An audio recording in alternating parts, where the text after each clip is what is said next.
The question was, could we, with our small forces, prevent considerable numbers of the enemy from intervening in Europe, or inflict substantial damage on their armaments and troops? I strongly believed that we could.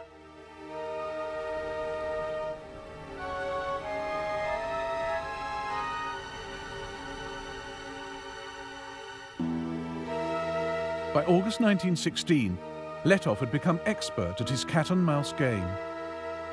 Von Letov is slippery and is not going to be caught by manoeuvre. He knows the country better than we do. I think we're in for an expensive hide-and-seek, and von Letov will still be cuckooing somewhere in tropical Africa when the ceasefire goes. Smuts has cost Britain many hundreds of lives and many millions of pounds.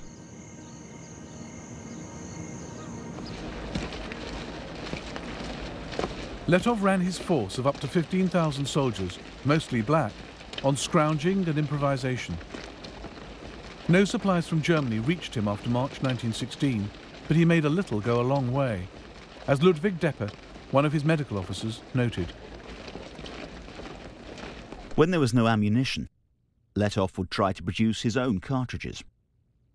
If the men asked the commander for weapons or clothes, they were told, "Take it from the enemy." Letov made war at cost price. You'd have been justified in displaying this war at a country fair with a for sale sign. Cheapest war in the world.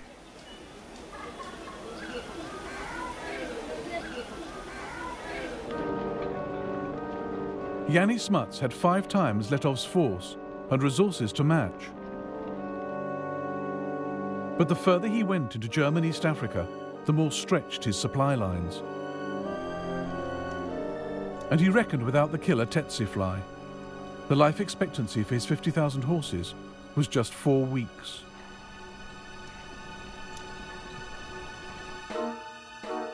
Torrential rain, mud, dust and boiling heat further slowed his progress. Intelligence was sketchy, maps inadequate. Telephone cable often had to be raised to 8 meters to avoid damage by giraffes. This is like warfare of bygone days. We come along where no road had ever been, where probably white man had never trod before. The river is in flood and we can't get across. On the other side, the German patrols are watching us, but the crocodile hold the peace between us very successfully.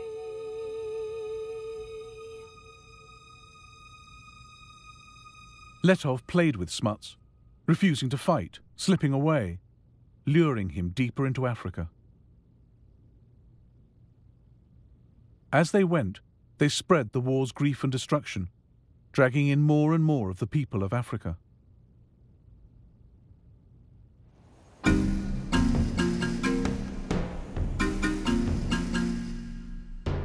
This war was being carried on the backs of black Africans.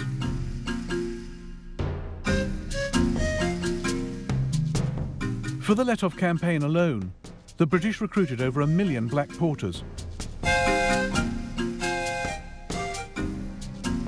1 in 5 died from malnutrition and disease, death rates comparable with those on the Western Front. They endured their ordeal quietly. They only had duties and hardly any rights. They tumbled into the splashing mud with their heavy loads and were then ruthlessly forced to move on and catch up.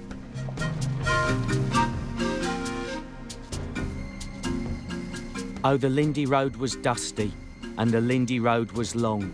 But the chap what did the hardest graft, who could not do but wrong, was the Cavarondo porter with his Cavarondo song.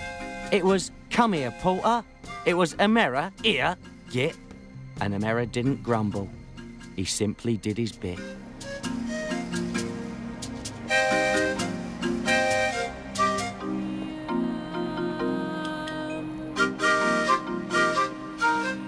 What Smuts saves on the battlefield, he loses in hospital. For it is Africa and the climate we're really fighting, not the Germans. Out of 20,000 South Africans, over half were invalided home by the beginning of 1917. They were replaced by black troops from Nigeria and Ghana. Recruitment of blacks soared in East Africa as well. Over the course of the war, the King's African Rifles rose from 3,000 men to 35,000. Fuloliani Longwe spoke for many black soldiers. Think of yourself buried in a hole with only your head and hands outside, holding a gun, death smelling all over the place. Listen to the sound of exploding bombs and machine guns, smoke all over, and the vegetation burnt, and of course deforested. Watch your relatives getting killed, crying, finally dead. These things we did, experienced, and saw. Letov survived undefeated to the very end, marching triumphantly through Berlin in 1919. The British never caught him, even though they turned it into an African war and set an army on his tail. But Britain and France had such reserves of manpower in their colonies that from 1914 they shipped them to Europe. Remarkable French colour photographs of the world that came to serve on the Western Front.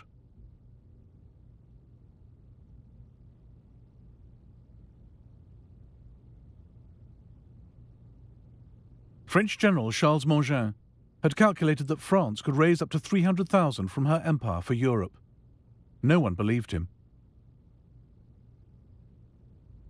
But in fact, they mobilized double that number.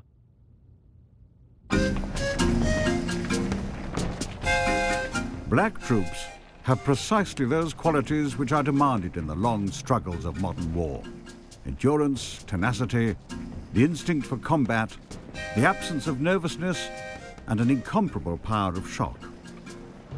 Not only do they enjoy danger, a life of adventure, but they are also essentially disciplinable.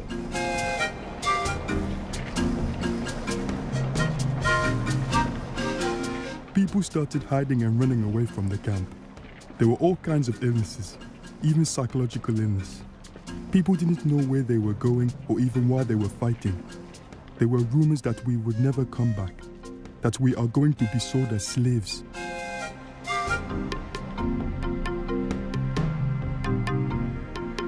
India provided Britain with 1.75 million men in the war. They'd been thrown into some of the toughest fighting from the start.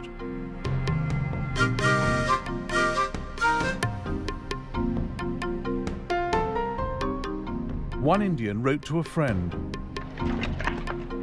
"The war is a calamity on 3 worlds and has caused me to cross the seas and live here. The cold is so great that it cannot be described. We have not seen the sun for 4 months. Thus we are sacrificed.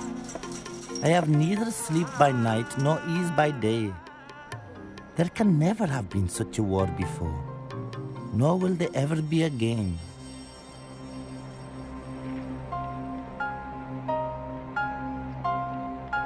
Some men, like Jason Jingo, used to the habitual racism of colonial rule, returned home with greater self-esteem.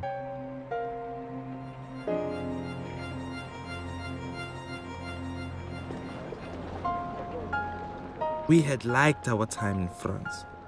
It was our first experience of living in a society without a color bar. We were different from the other people at home. Our behavior, as we showed the South Africans, was something more than they expected from a native. We had copied the manners and customs of the Europeans, and not only copied, we lived them.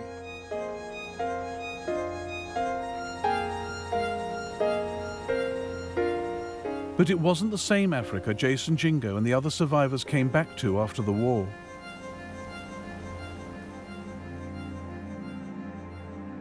The empires which once carved it up had now turned parts of it into a wasteland, as German medic Ludwig Deppe realized. Behind us we leave destroyed fields and, for the immediate future, starvation. We are no longer the agents of civilization. Our path is marked by death, plundering, and deserted villages.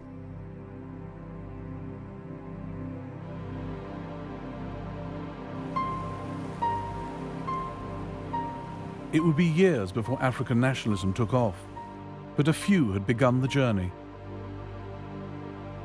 In 1914, John Chilembwe challenged the basis of the war and Africa's place in it. And his words would haunt colonial officials for years to come.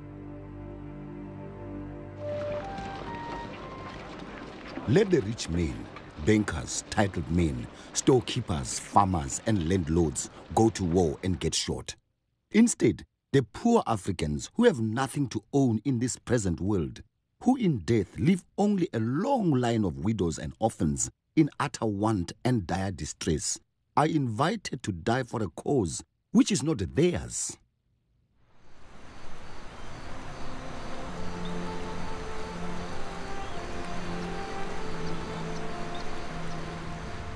Germany had fought a remarkable global war.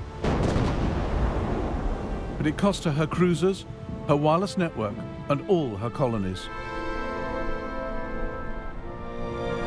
Yet Germany had forced Britain and France to call on their empires and lean on their allies.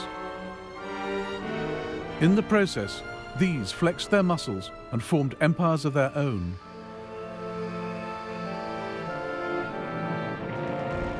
The First World War saw the last scramble for Africa. And the ideas the Kaiser had so hated, land grabbing, avarice and capitalism, had in fact been spread wider. For the moment, imperialism looked more successful than it had ever been.